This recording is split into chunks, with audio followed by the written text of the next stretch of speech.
O yung crime incidents mga kababayan dito sa ating bansa significantly drop. Yan naman na niya Mr. Maravillas. Magalit naman yung mga DDS. Bad news ito mga kababayan para sa kanila. Lalo na ito pa lang yung nabanggit ni Inday na dapat daw pagtuunan ng pansin ng ating gobyerno kasi tumataas daw yung crime sa ating bansa. Ito yung sinabi ni Inday bilang sagot doon sa naging payag po ni First Lady Lisa Marcos na budget na niya yan sa akin si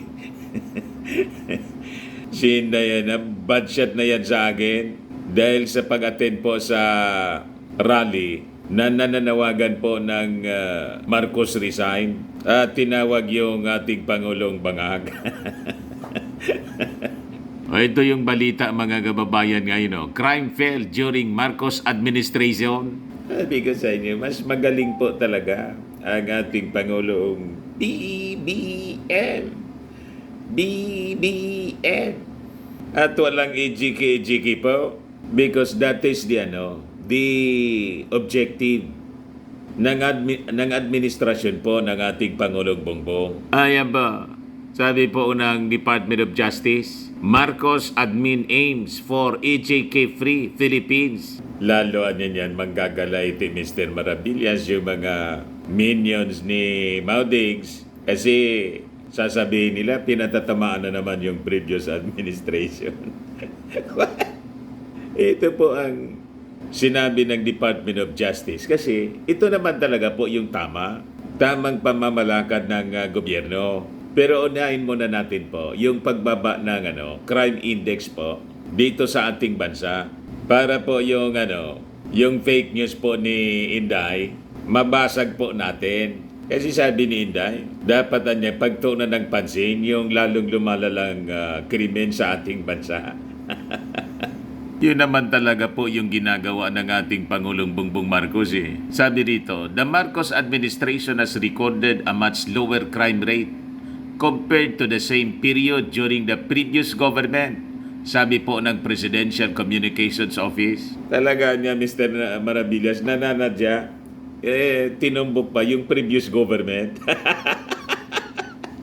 Siyempre po, yan ang data po na lumalabas base sa report ng Department of Interior and Local Government na yung crime volume po dito sa ating bansa ay bumaba talaga po ng malaki dahil talagang tinutukan po ito ng ating mga authorities. Ayan po, citing data from the DILG, the PCO said the country's index crime volume decreased from 196,519 between July 2016 and April 21, 2018. Bumaba po ito mga kababayan to 71,000 na lang, 544 between July 2022 to April 21, 2024. Madaling sabi, more than 3 times po yung pagbaba sa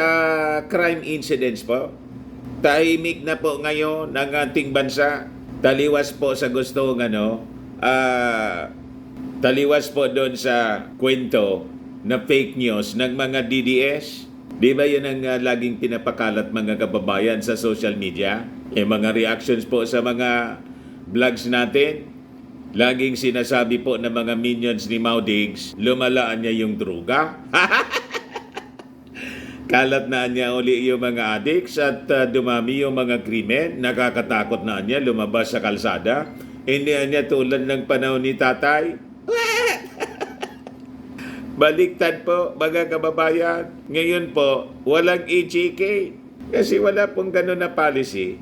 Yung ating Pangulong Bongbong Marcos, may pagrespeto siya mga kababayan sa human rights ng ating mga mamamayan. Ito ang ebidensya po.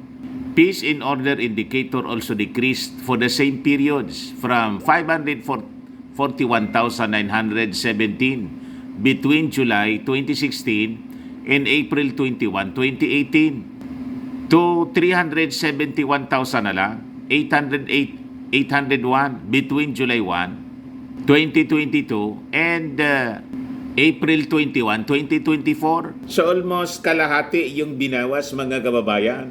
So mas tahimik ngayon kaysa yung mga nakarang taon during the time ni Maudigs. So sabi dito, average monthly crime rate also dropped for the same periods respectively from 21.92 to 15.04 na lang po.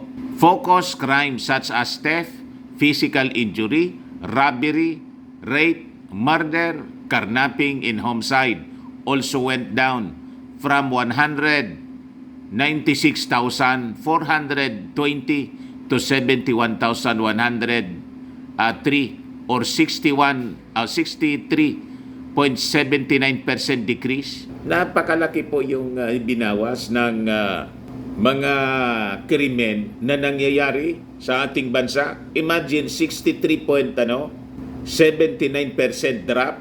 So very effective po yung crime prevention campaign na inilunsad po ng ating administrasyon ng DILG. Kaya tugma po ito sa naging ratings sa survey po.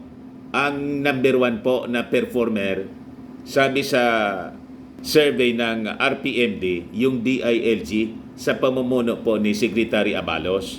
So sabi rito, non-index crime volume also decreased from 345,398 between July 2016 and April 21, 2018 to 300,257 na lang po between July 1, 2022 and April 21, 2024.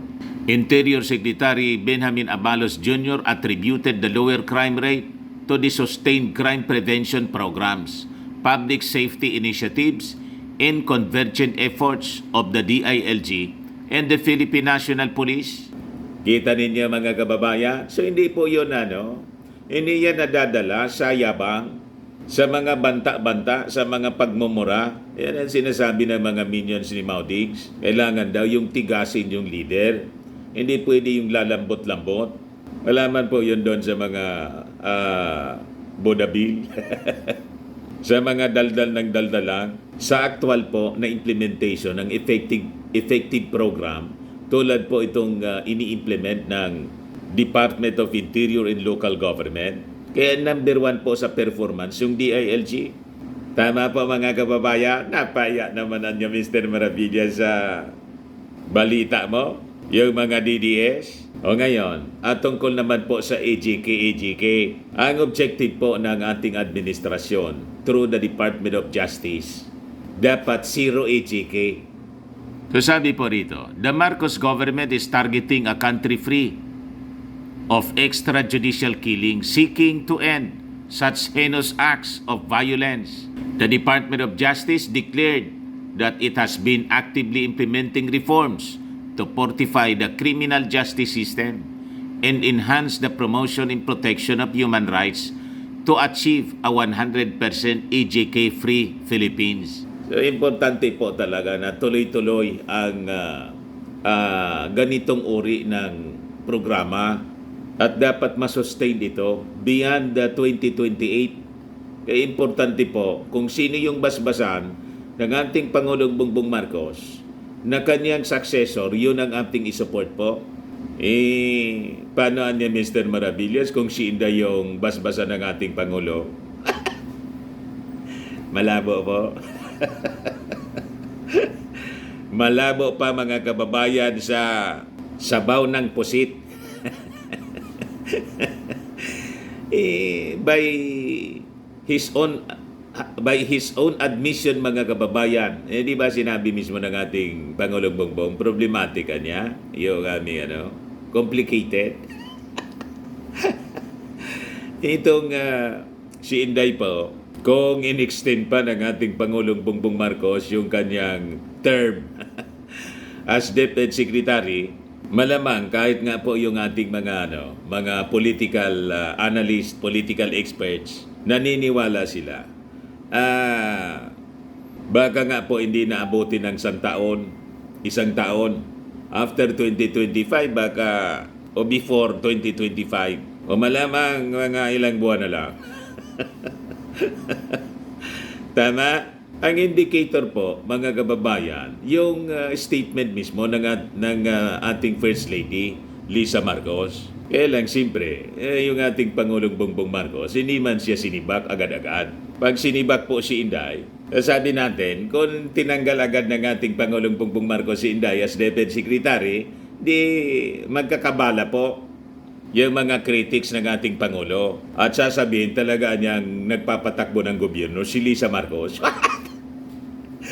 Sunod-sunuran na niya sa mga sinasabi ni Lisa Marcos. Di ba yun ang mga sinasabi ng mga critics pa? Kasi nga, weak leader daw yung ating Pangulo.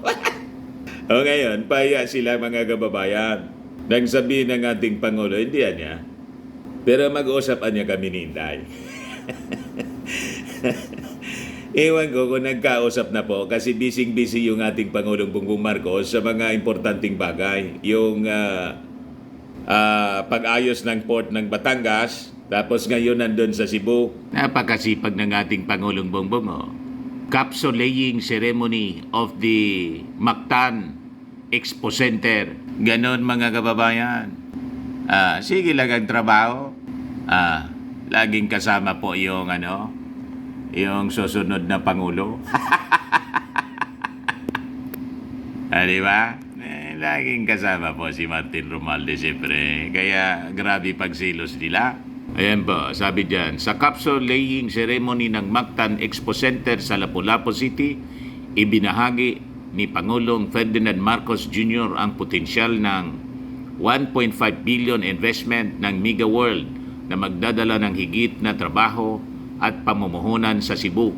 Dagdag ng Pangulo, sa 2.9 bilyong halaga inilaan ng pamalaan para sa infrastruktura sa lungsod, nananatiling dedikado ang pamalaan na gawing sentro ng pambansang kaunlaran ang lalawigan. Di ba ayos na ayos mga kababayan? Tapos kahapon po, yung doon sa Batangas Port, pinasinayaan ni Pangulong Bongbong Marcos ang Batangas Port Passenger Terminal Building. Mula sa 2,500 na dagdagan ang kapasidad ng PTB upang magbigay serbisyo sa 8,000 na pasahero kada araw o 4 hanggang sa 12.8 milyong kada taon. Inaasahan na bukod sa turismo, karagdagang trabaho din ang dala ng proyekto sa lalawigan. Yan ang ating Pangulong Bongbong. Isa builder mga kababayan. Just like his father, laging kasama si Martin po. Di ba napakaganda ng mga balita ngayon? Tapos yung policy sa AGK, dapat niya zero. Walang AGK na mangyari. So sabi dito, the DOJ noted that the AGKs that reportedly took place during the current administration have nothing to do with the curtailment of the freedom of expression. Following a thorough inquiry, the DOJ review panel has concluded that the reported EGKs under the current administration were not linked to the exercise of freedom of expression but rather to personal motives. It is crucial to distinguish between killings related to legitimate law enforcement activities and true EGK incidents. Regardless, the DOJ said that during the international forums like the Geneva United Nations Human Rights Commission, the department has affirmed its commitment to prosecuting EGK cases with integrity and objectivity. Ibig sabihin, kung may mangyari man po ng mga suspected EGKs, ay papaimbestigahan po at papanagutin yung mga involved sa extrajudicial killings. Kaya sabi ng Department of Justice, in-encourage nila yung mga victims nito at mga testigo to come forward and assist in putting an end to these heinous acts, yung mga EGK. The government guarantees the protection of witnesses through the Witness Protection Program niya. Ayos pa? So yan po mga kababayan yung short video natin ngayon. Ako po si Dante Maravillas. Bye-bye po. God bless.